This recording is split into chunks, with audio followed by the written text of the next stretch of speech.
سہیل وڑائی صاحب سینئر صحافی تجزیہ کار ہمارے ساتھ موجود ہیں۔ وڑائی صاحب بہت شکریہ۔ وڑائی صاحب آپ نے بڑا تفصیل سے اس معاملے پر لکھا بھی، منصور اختر والا کالم آپ کا بڑا کوٹ ہوتا ہے، وہ آپ ہی نے لکھا کہ وسیم اکرم سمجھتے ہیں مگر منصور اختر کی طرح ہی آپ سمجھتے ہیں کہ عثمان بزدار فلاپ ہوں۔ آپ سمجھتے ہیں کہ اس وقت بھی جو خان صاحب کا کانفیڈنس ہے عثمان بزدار بطور وزیر اعلیٰ پنجاب چل سکتے ہیں، اور اگر وہ چلتے رہتے ہیں تو پنجاب کے اچھے طریقے سے چل سکتا ہے اور تحریک انصاف کے فائدے میں جا سکتا ہے؟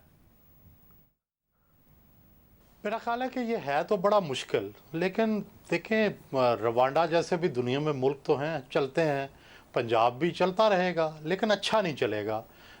آپ نے خود اس دن مثالیں بھی دیں، میرے بھی سامنے ہیں کہ بیوروکریسی کے اوپر افیکٹو کنٹرول نہیں ہے، بار بار پوسٹنگ ٹرانسفرز ہیں،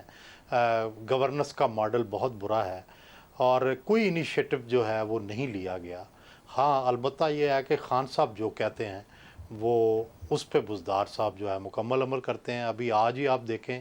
کہ جو کیبنٹ کے اندر جو چینجز ہیں بڑی حیران کن ہیں، کیونکہ جو کیا نام ہے، ایک خان صاحب کے جو پہلے سیکٹری رہے ہیں محمد اون چودھری، ان کو وہ مشیر تھے پنجاب میں، تو ان کا بنی گالا کی جو روحانی دنیا ان سے نہیں بنتی تھی، تو اس لیے وہ بالآخر بیچارے فارغ ہو گئے۔ پچھلے دنوں ان کی بڑی تصاویر چھپی تھیں خان صاحب کے ساتھ، اور شاید یہ تصاویر ہی اور ان کا نمایاں ہونا پھر جو ہے ان کے لیے مصیبت بن گیا۔ میں نے اون چودھری صاحب سے بات بھی کی تھی، وہ بیچارے سرپرائزڈ ہیں ابھی تک کہ ہوا کیا ہے، ان کو یہ بھی علم نہیں کہ ہوا کیا ہے۔ پھر دوسری طرف شہباز گل صاحب جو ہیں وہ بھی بہت اونچے اڑ رہے تھے۔ کل تک تو وہ کہہ رہے تھے کہ جس نے پی ٹی آئی میں رہنا ہے اس کو بزدار کو ماننا ہوگا۔ آج وہ ریزائن کر گئے ہیں اور خبریں یہ ہیں کہ کوئی پوسٹنگ ٹرانسفر اس پر اختلاف ہوا ہے، کیونکہ وہ بھی شہباز گل صاحب بھی سمجھتے تھے کہ میرا بھی حصہ ہے پنجاب گورنمنٹ میں، تو وہ بھی ریزائن کر گئے ہیں۔ پھر جو آج کیبنٹ میں شامل کیے گئے ہیں کھوکھر صاحب،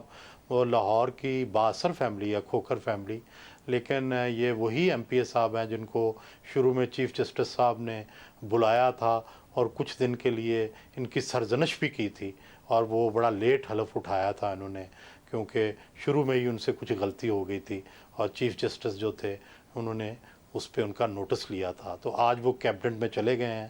تو بنیادی بات یہی ہے کہ سب کچھ ڈنمارک کی سٹیٹ میں سب کچھ ٹھیک نہیں ہے، اور یہ ساری جو تبدیلیاں یہ بتا رہی ہیں